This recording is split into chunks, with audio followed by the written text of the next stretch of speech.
Ladies and gentlemen, boys and girls, welcome back to Real Big Ten Football Talk +1 with Chris. I am Chris. This is week 8 of the 2018 college football season. And without further ado, let's get started with this episode's matchup, shall we? This is our third game this week. This is a very interesting matchup. I love this rivalry game because it's always so full of weird, makes your brain hurt type of plays that decides the course of the game normally. This is number 6 Michigan at the number 24 Spartans of Michigan State in East Lansing. This is always a good game. I'm excited about it. Let's get started. Who have they played so far this year? Not a wonderful schedule for Michigan State, but not horrible, just not great wins and not a great loss there for when they played Northwestern for Michigan State. But for Michigan, all greens and yellows. Very good schedule for Michigan thus far. They did lose to Notre Dame first game of the year, as I've talked about in a previous episode. That's not a horrible loss, considering where Notre Dame is now. It was a good, well-fought game, just Michigan couldn't quite get everything going they needed to. They couldn't quite win that game. The next 2 weeks, they demolished Western Michigan and SMU. Not wonderful victories because those teams aren't great, but Western Michigan is, I do believe, 5-1 or 4-2, so not a horrible win after all. The Pony Express, SMU, not a great win because they're not really a great team this year. Nebraska, a demolishing win due to the fact that they are in conference. I can't say it's a yellow victory because Nebraska is in the Big Ten. You can't control who you play in the conference, so I have to give Michigan credit. They did demolish Nebraska from start to finish, so I have to give that a good green victory. At Northwestern, again, Northwestern is a dangerous team. Their record doesn't show it, but they are a very good, solid team, and that was a good win, considering Michigan State did lose to Northwestern in East Lansing, and Michigan did beat those same Wildcats in Evanston. So a good win. With Maryland, another good victory, 42-21. An impressive victory considering I thought that game was going to be a little bit closer, and if you do remember, I did do that game earlier in the year.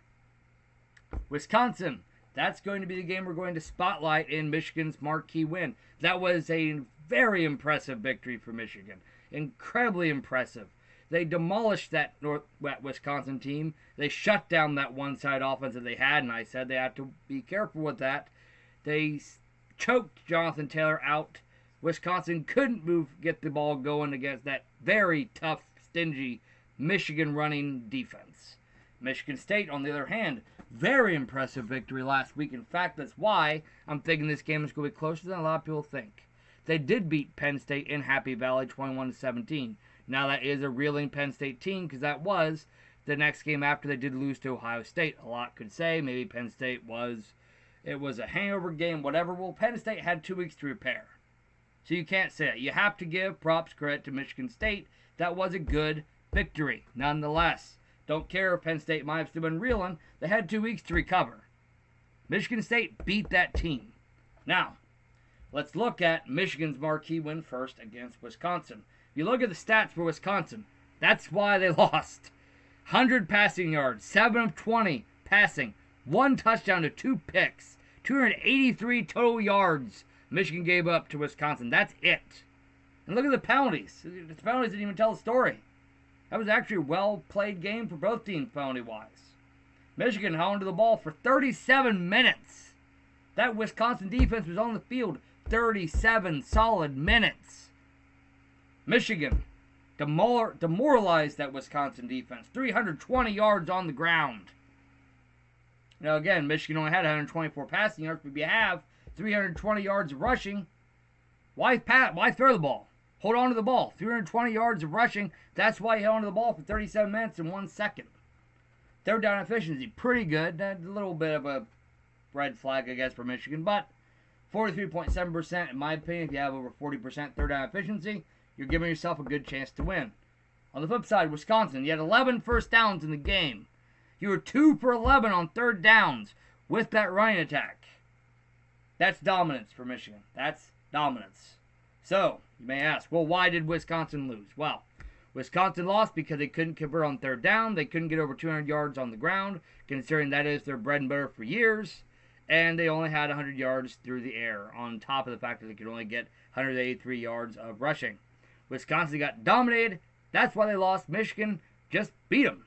Wisconsin didn't even beat themselves. Michigan just beat them. That's why it was such an impressive victory for Michigan, and they needed it because that's one of the very first Jim Harbaugh-esque Michigan teams getting a high-profile win against a good opponent.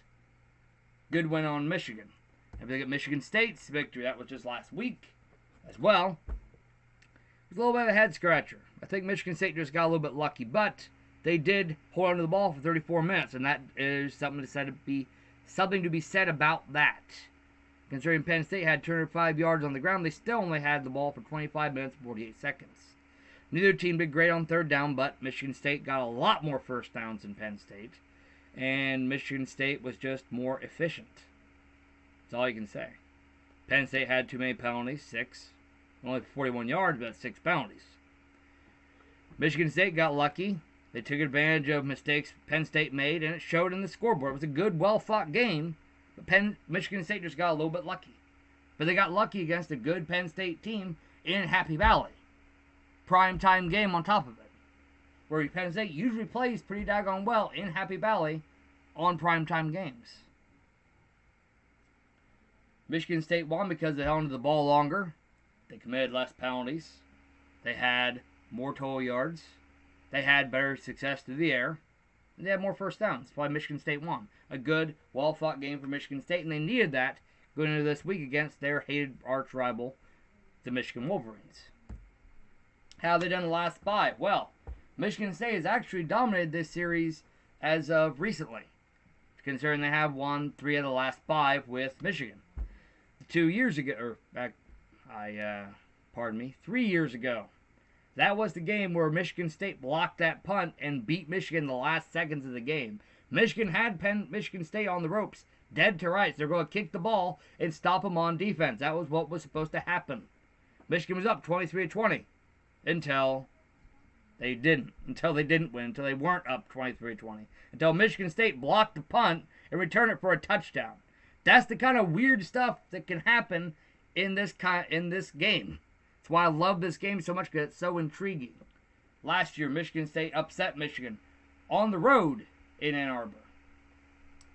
So, looking at the last 5, it tells some story, but at the same time, it also says how much you can't really rely on ranks. I mean, look at the amount of times that the unranked team has beaten the ranked team. I mean, last year, Michigan State was just in shambles in that game, and they ended up beating number 7 Michigan in Ann Arbor 14-10.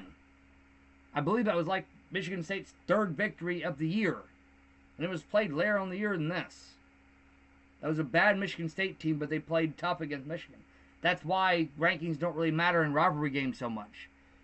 The weaker opponent can still beat the stronger opponent because they know each other that well, and because they have that much hatred for each other, and that hatred can fuel the fire and make you play even harder. Moving forward, Michigan State struggles running the ball. It's just been seen all year. The years of Javon Ringer, Le'Veon Bell, and a bunch of other great Michigan State running backs you can think of, even just in recent years, are over. Michigan State cannot move the ball on the ground at all, and they have not played wonderful defenses against the run. I mean, Penn State was pretty good, but teams like Central Michigan, Northwestern, you got to be able to move the ball better on the ground. You got to be able to dominate the line of scrimmage if you're Michigan State. That's been your bread and butter for years. This year is weird that you can't. Michigan on the other side of the ball, pretty daggone well on the run, on the ground. 217 yards per game. It's 20th nationally. And both teams have done very well against the run. In fact, Michigan State is the best team in the country against the run. That may hurt Michigan if Michigan can't get something going through the air, which they haven't done a good job of most of the year, which we'll look at here in a minute. Passing splits. Like I said, Michigan has not been great in the air this year as far as just pure passing yards, but they are efficient. 67% completion percentage, to be exact. That's 19th nationally. Yeah, Shea Patterson doesn't throw the ball down the field very much, but when you have a running attack like Michigan has, you don't need to. That's why I think they are 93rd nationally in just passing yards per game. But 19th nationally in completion percentage. It's pretty good. Michigan State, you struggle completion percentage, but you do throw the ball a lot more than Michigan does. 272 passing yards per game is 33rd nationally. Not bad for a Michigan State team that usually would rely more on the run than the pass. So not bad. But the reason why Michigan can prevail in this game is because, for one thing, Michigan State cannot stop anybody on through the air. They've given up 286.3 passing yards per game. They've given up more passing yards than their offense has gotten passing yards this year. That's horrible. Not to mention they've allowed Brian Lewerke to get knocked on his butt 15 times this year. That's 85th nationally. On the flip side, Michigan, they played one more game than Michigan State. And they've still only given up 11 sacks per game. That shows they're one per game. It's not horrible. That's 35th nationally. Michigan, best team in the country against the pass, only giving up on average 129.1 yards per game. That is first. Not a lot of things bode well for Michigan State so far, but we'll get to that. The offensive efficiency. Both teams pretty good on their average time of possession. Starting field position. Michigan does dominate in that respect, at least for their offense. They are averaging starting field position is at their own 36.5 yard line. Pretty good. Michigan State on their own 31. Again, pretty good. In my opinion, if you're consistently starting outside of your own 29, it's pretty good. Third down efficiency. Michigan State's awful. 35.2% per game. That's 104th nationally. Michigan State, you got to convert on third downs to have a chance against a very tough, very stout Michigan defense. Michigan on offense, very good. 48.5% third down efficiency per game. That's 15th nationally. Michigan's only giving up 5 turnovers per game. That's less than 1 per game. That's holding on to the ball, and that's being a very good game manager if you're Shea Patterson. If you're Michigan State, you've given up 10 turnovers per game. That's 2 on average per game. In the red zone, neither team is great, but the reason why I have Michigan State 60% in red and Michigan's in yellow, because Michigan's played tougher opponents than Michigan State. Michigan State, you got to clean up that 60% touchdown percentage against the teams you played. You've only got 88% scoring inside the red zone anyway if you're Michigan State. Michigan 86.7. That's also both pretty bad. Michigan, you rank 51st nationally. Michigan State, you rank 42nd nationally. Penalties! Penalties kill these teams. Penalties is why these teams may struggle down the stretch of the year, because you can't commit for Michigan on average 7.5 penalties per game, giving up 69.7 penalty yards per game. Michigan State 56.6 penalty yards per game. You're just leaving yards on the field. That's all you're doing. The other team's not forcing you to do these things. You're doing it to them yourselves. You're shooting yourselves in the foot. Now you could argue maybe Michigan gets penalties called on more than other teams. Well, I don't care. You're committing 7.5 penalties per game. You got to clean it up. Michigan State, 6.5 penalties per game. Again, you got to clean it up. And this is a game where you both hate each other, so I can see these penalties. I can see both of you teams committing probably 15 penalties combined in this game. I can see that happening. Defensive splits. This is where I say Michigan State doesn't look quite as bad, especially considering Michigan State's opponent's starting field position is at their own 22. Anytime you can hold your opponent to inside the 25 starting field position, you're doing something right. You're winning that field position battle. That's why I like Michigan State in this respect, this split. Michigan, your starting opponent's field position is at 28. Not great. You're consistently giving your opponents the ball outside of the 25. It's not great. Turnovers gained. Neither team has done a great job of forcing turnovers on average. 10 for Michigan State, 8 for Michigan. But interceptions, you've done both very well. 9 for Michigan State, 7 for Michigan. Fumbles recovered. You really need to do a better job of forcing more fumbles and recovering more.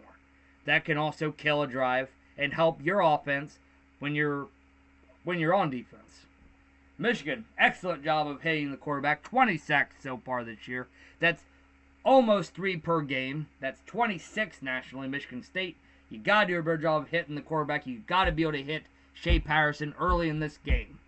You've only had 14 sacks this year. That's just under, that's around 2.1 per game. It's not bad, but you want to get better as far as that goes with your Michigan State. That's 56 nationally. Is not bad, but it's not great. Total defense. Michigan's only giving up, on average, 238 total yards per game. That's second nationally. Michigan State, not awful, but it wouldn't be as bad if you would give up less passing yards. But Michigan State, you've given up, on average, 348.7 yards per game. That's 37th nationally. Not great, especially for a team that usually prides yourselves on your defense. Got to clean it up. Neat little tidbits about the game. Both teams do play for the Paul Bunyan Trophy. Both teams have played for this trophy since 1953. A very storied rivalry, like I said. But, historically speaking, this has not been a great series for Michigan State, as we'll talk about in a minute.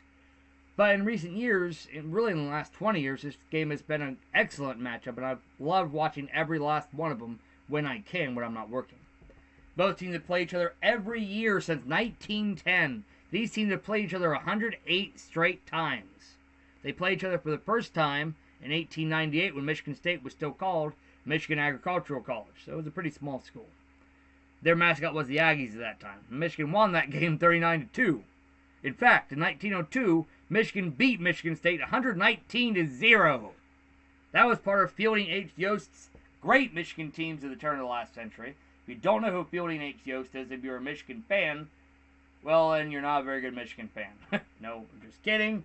But look him up on Google. He was an excellent coach, and he is why Michigan's dominance really has gone unheralded for most of college